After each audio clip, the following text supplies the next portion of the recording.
to Flickers of Fear, my movie review series. So I figured that it had been a minute since I'd kind of gone looking at Shudder's newer international movies. So just to kind of winnow things down for me a little bit, because they've added a lot of stuff since I went over there and watched stuff. I was like, went to like a bunch of different lists on the internet for some recommendations of the best movies that are, currently available on there. And pretty universally at the top of a bunch of horror sites lists was the 2024 South Korean supernatural folk horror movie called Exhuma. Now, this was directed by Jang Jae-hyun, and please forgive me for all of the horrible butchering that I'm going to do of like these poor people's names, because, obviously I'm not Korean. But yeah, I'm going to try my best. So this movie actually hit theaters in South Korea back in February and actually has gone on to become the sixth highest grossing film in South Korean history, which is quite something. And honestly, if you watch it, it's pretty easy to see why that is. This is a pretty masterful movie. Like, it explores some pretty common horror tropes, but in sort of different and unique ways. And it's not afraid to be really complex and also kind of wide ranging and sort of epic in scale, while still keeping the story grounded around kind of the four main central characters who are very likable. Now, if you loved the 2016 movie The Wailing, and I mean, if you didn't, like, what's wrong with you? Because that was an awesome movie. Then this movie should also be right up your alley. It's not that similar to The Wailing, but it's kind of in the same ballpark. So I feel like if you liked The Wailing, then you probably like this one as well. And just like The Wailing, Exhuma also had the balls to be considerably more than 2 hours long. I believe it's 2 hours 15 minutes, 2 hours 20 minutes, something like that. But there's absolutely like no flagging of the plot, or I wasn't bored for a single second watching it. Although obviously your mileage may vary, but I thought it was like really interesting all the way through. So the story is actually told in several chapters, but in like overall, it's sort of like two loosely connected stories taking place like one after the other. You know what I'm saying? So it leans very, very hard into Korean and Japanese folklore. So some of the symbolism and historical context might be a little bit baffling to maybe Western audiences, but honestly, I didn't find the mystery terribly hard to follow. I admit I did stop a couple of times to like look some things up, just so I could get a better handle on the story, but you don't really have to do that. I just did that because I'm kind of a stickler, you know? So at the beginning of the movie, we meet a shaman. Her name is Lee Hwa Rim. And she also has a partner, also like a protege. I guess she's like training him. And his name is Yoon Bong Gil. Now, the two of them have been summoned to Los Angeles by a very wealthy Korean American man whose name is Park Ji Young. And he suspects that his newborn baby son, like him and his wife are a little bit older and they've been wanting a baby for a long time and they finally did have one. But he thinks that the baby is suffering from a curse. So, upon investigation, Hwa Rim determines that the baby is indeed a victim of a type of a curse, which she calls a Grave's Call. It's kind of like a cranky ancestor spirit, like tormenting the living for some reason or another, like tormenting all of their relatives. So Hwa Rim tells Ji Young that she's pretty certain, actually she's absolutely certain, that the culprit is the ghost of his grandfather. Now, at this point, Ji Young gives her permission to exhume Grandpa's grave and cremate his grumpy ass, against the wishes of most of his relatives. But he's just like, this is the only way we're going to stop him from tormenting the baby, you know? Now, to help in this whole endeavor, Hwa Rim, somewhat reluctantly it seems, enlists the services of a geomancer and a feng shui expert, that's the same person, named Kim Sang-deok. And he's actually played by old boy himself, Choi Min-sik. So I'll watch him in anything, honestly. He's awesome. A geomancer, by the way, he goes around basically telling people what the best grave sites are. You know what I mean? Like from a feng shui perspective, right? And he also has a sidekick who is an undertaker named Yeong Gyun. Now, Hwa-rim has clearly worked with these two before, and they seem like all pretty friendly with each other, right? And the four of them are actually pretty jacked to be doing this job in particular because Park Ji-young, the baby's father, has already specified, I mean, he's like richer than God, and he's like, money is no object. He just wants the curse lifted from the baby, which is totally understandable. So the four of them, like the Ghostbusters, are, basically like, woo, we're really going to cash in on this one. So the grandfather's grave is located very near the border of North and South Korea. And right from the jump, there's something real weird about it.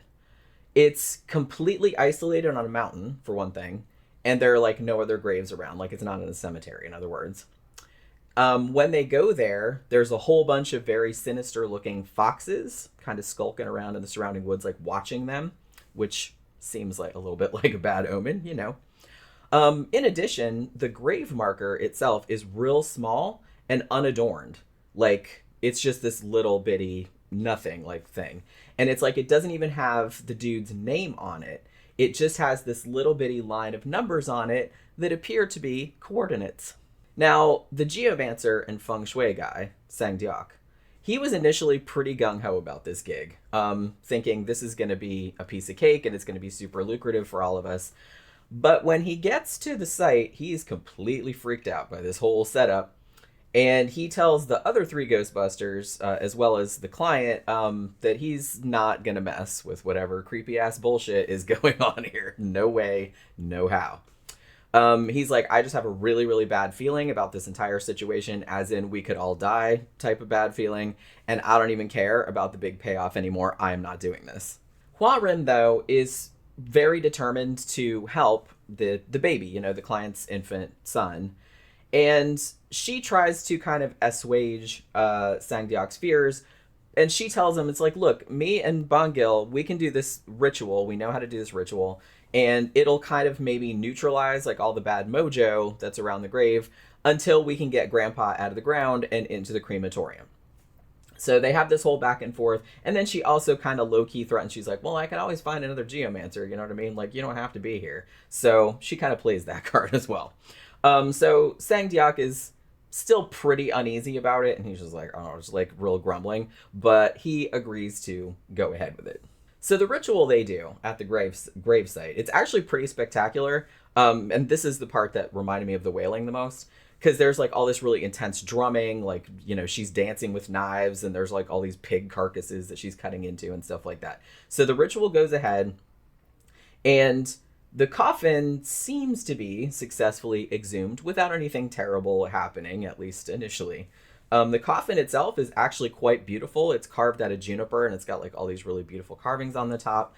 And a bunch of the onlookers, like all the people that came to see the exhumation, they're like, wow, it looks like a royal burial. You know what I mean? Like, who the fuck was this guy? Now, Sang-deok thinks the coffin should be opened so that the remains can be shrouded, which they actually kind of show him doing like earlier on. Like they take all the bones out and do like rituals over them and stuff like that. But the client, Ji-young, he's like, no way. The entire coffin, you're just going to throw that into the oven. We're going to burn it without even opening it. Now, that's like totally against protocol. But since he's the one paying for all this, the Ghostbusters are like, okay, well, that's how we're going to do it. A couple of things happen once Grandpa is out of the ground, though. First thing is this really bad, very sudden thunderstorm kind of rolls in. Just pours down rain. And so this causes the whole gang to have to delay the cremation because burning a body while it's raining apparently makes it more difficult for the spirit to find its way into the afterlife, so it just isn't done. Even more alarmingly, one of the grave diggers sees a snake in the empty grave, like after they take the coffin out, and kind of drives his shovel into it before noticing that the snake has a woman's head. A little bitty woman's head. It's pretty unsettling, actually. So those familiar with Japanese folklore will recognize this as I believe they call it a Nuriana. I'm not sure if I'm pronouncing that right. And in the context of this story, it appears to be pretty bad news. Now, as you might imagine, even though the client was very insistent that this coffin not be opened and just be thrown into the oven without opening it, the coffin does end up getting opened by another employee at the crematorium who thinks there's treasure in there. So the coffin being opened thus leads to the murderous ghost of Grandpa getting set loose to basically go after all of his descendants, including the baby. So this part of the story is about the first half-ish of the runtime. And then it kind of gets resolved. There are still some lingering mysteries, like why Grandpa was buried in such a weird-ass place to start with, why his grave had coordinates on it, like why he was saying all this weird shit to his relatives, like while he was haunting them and fucking them up and stuff. So these questions all get answered in the second half of the movie, which is connected to the events in the first half. So several months go by after the Grandpa ghost incident, sorts itself out. But Sangdyak is still disturbed by the events, and he later finds out that the gravedigger who killed the Nuriana, the woman-headed snake, is kind of having a bad time and has been begging the four of them, the original Ghostbusters, to go back out to the grave and find the remains of the woman-headed snake, burn it, and say prayers over it because, some bad shit's happening. So Sangdyak agrees that they're going to go out there and do just that, but during the course of this endeavor, he discovers that there's something else in the grave a few feet below, where Grandpa was buried. And it's a lot more formidable, let's call it that, than just this grouchy elderly grandpa ghost. So the second half of the movie is the gang fighting against this monster, essentially, that comes out of the grave, which Huarem actually calls an anima. And I won't reveal the exact nature of it. It's kind of like a man, but it's kind of like a monster too. But I don't really want to spoil it because it's kind of a cool monster. So if you're at all into Korean or Japanese horror, I feel like you should probably love this. It's pretty long for a genre film, sure. And it's not really structured like a Western horror story, as a lot of Asian movies and stories are not. But honestly, I was so engaged with the mystery and the characters that I barely even noticed, the time going by. You know what I mean? It didn't seem that long to me. As far as I could determine, the special effects are nearly all practical, which was a nice plus. And like I said, the look of the monster is pretty unique and pretty cool. I also really liked that the movie didn't have your standard horror movie skeptic character. All the folklore and supernatural stuff was taken 100% seriously by everyone in the movie. The conflict was only arising from the different characters' kind of preferred methods of dealing with whatever paranormal entities they encountered. I never really realized how refreshing it would be to see a horror movie where everyone is already just on the same page, in regards to ghosts and superstitions, without there having to be one character who's forced to become a believer, when the shit hits the fan. Everyone's just kind of well, we have to cut up these pig carcasses by the grave, to make sure that this doesn't happen. And well, of course we can't burn him when it's raining, because, and everyone's well, of course not, we would never suggest such a thing. You know what I mean? Nobody's that's dumb or anything like that. Everyone's just totally on board with it. And I thought that was kind of cool. And I never really, I don't know, I guess it never really struck me before, but it did kind of when I was watching this movie. And I was that's kind of awesome. Now, as I mentioned previously, or as I kind of alluded to, it would help to know a little bit about Korean and Japanese folklore, particularly burial rituals. There's a lot of that stuff in here. And probably also something about the very fraught history between Korea and Japan, because that plays into the story somewhat too. But that said, if you pay attention to everything the characters say, you shouldn't have a problem figuring out what's going on, because most of the stuff is explained pretty well, I thought. So yeah, this was definitely another home run for Korean horror. I mean, what can I say? Korean filmmakers, they really seem to have a handle on the genre, not just horror, but also revenge thrillers, crime thrillers, things like that.